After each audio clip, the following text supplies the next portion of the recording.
রাজধানীর বাজারগুলোতে কমেছে সবজির দাম, তবে গরু ও খাসির মাংসের দাম বেশি। মধ্য নিম্নবিত্ত শ্রেণীর জন্য একমাত্র স্বস্তির জায়গা হয়ে উঠেছে মুরগির বাজার। প্রতি কেজি ব্রয়লার এখন 10 টাকা কমে বিক্রি হচ্ছে 150 টাকায়। কেজিতে 1 থেকে 2 টাকা কমে মিনিকেট চাল মান ভেদে বিক্রি হচ্ছে 70 থেকে 76 টাকায়। হেলাল হোসেন হিমেলের ক্যামেরায় সাজ্জাদ জাহানের প্রতিবেদন। গ্রীষ্মকালীন সবজিতে 6 লাভ বাজার। অধিকাংশ সবজির দাম 30 থেকে 40 টাকার মধ্যে। যখন ওই যে একটু বেশি বৃষ্টি পড়ে তখন মনে করে যে বোঝায় যে সাপ্লাই নাই, তখন দামটা বেশি রাখে।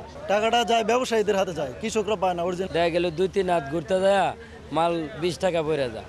আমরা এই যে দোকান করতেছি এটা বাড়া আছে, বাড়া মনে করেন বর্তমান বিএমপি ওলারা নেই রানিং, বিএমপি ওলারা নিতেছে।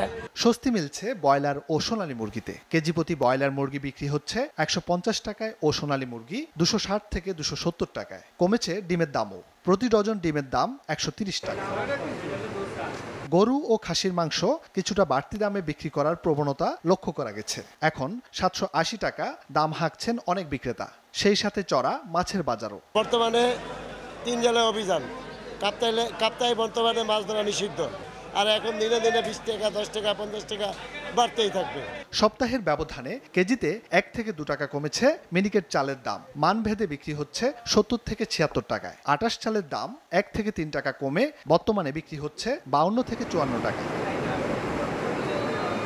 বাজার স্থিতিশীল রাখতে বর্তমান সরকারের নানা উদ্যোগকে স্বাগত জানান ক্রেতারা। এই সরকারের একটা যেটা সুবিধা হচ্ছে, ওরা সিন্ডিকেটটা মোটামুটি ভেঙে দিতে পারছে এবং ভালো নজরদারির মধ্যে রাখছে, যার কারণে ব্যবসায়ীরা ওই বেশি অতিরিক্ত দাম নিতে সুযোগ পাচ্ছে না। সাজ্জাদ জাহান, এসটিভি, ঢাকা।